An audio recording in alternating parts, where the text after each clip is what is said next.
मुल्क के मुख्तलिफ शहरों में अहले बैत इत्तहार की शान में नाजेबा अल्फाज इस्तेमाल करने के खिलाफ रैलियाँ निकाली गईं और सेमिनार मुनक्कद किए गए। रैलियों में मर्द, बच्चे और ख़वातीन समेत मुख्तलिफ मकातबा फ़िक्र से मुंसलिक अफराद ने भरपूर शिरकत की और अब्दुर्रहमान सल्फ़ी के खिलाफ खूब नारेबाजी की गई। रैलियों में उलमाए किराम का कहना था कि अहले बैत से मोहब्बत ईमान का असल है और पाक हस्तियों की नामूस के लिए हमारी जानें भी कुर्बान है। हम हुकूमत वक्त से मुतालबा करते हैं कि इस जैसे मलऊन को जल्द अज जल्द कैफरे किरदार तक पहुँचाया जाए ताकि मुस्तकबिल में कोई शख्स ऐसी गलती करने की जुर्रत भी ना कर सके। हमारे इस एहतजाज का जो मकसद है वो फ़कत यही है, पाकिस्तान की सालमियत और फ़िरकावारियत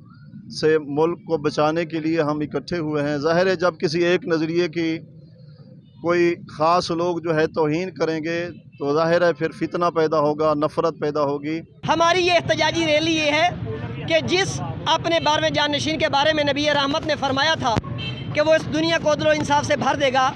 नबी रहमत के उस जानशीन की ज़ात गिरामी में गुस्ताखी की गई है और जो भी ला इलाहा इल्लल्लाह मुहम्मद रसूलुल्लाह पढ़ने वाला है वो इस पे कभी खामोश नहीं रह सकता। रहमान रहीम, हम इस मुल्क के बानी हैं और हम ही इस मुल्क के मुहाफ़िज़ हैं, जबकि हम ही इत्तेहाद बैनुल मुस्लिमीन के बानी हैं, न कि सिर्फ दाई हैं। लिहाजा इस इत्तेहाद की फ़िज़ा को बरकरार रखने के लिए हमारा हुकूमत से ये मुतालबा है कि वो लोग जो भी हैं, जिस नज़रिए से भी उनका ताल्लुक़ है, अगर किसी के भी मुक़द्दसात की तौहीन करते हैं तो उन्हें कैफ़र किरदार तक पहुँचाया जाए। हमारा आज का एहतजाज पुरअमन एहतजाज था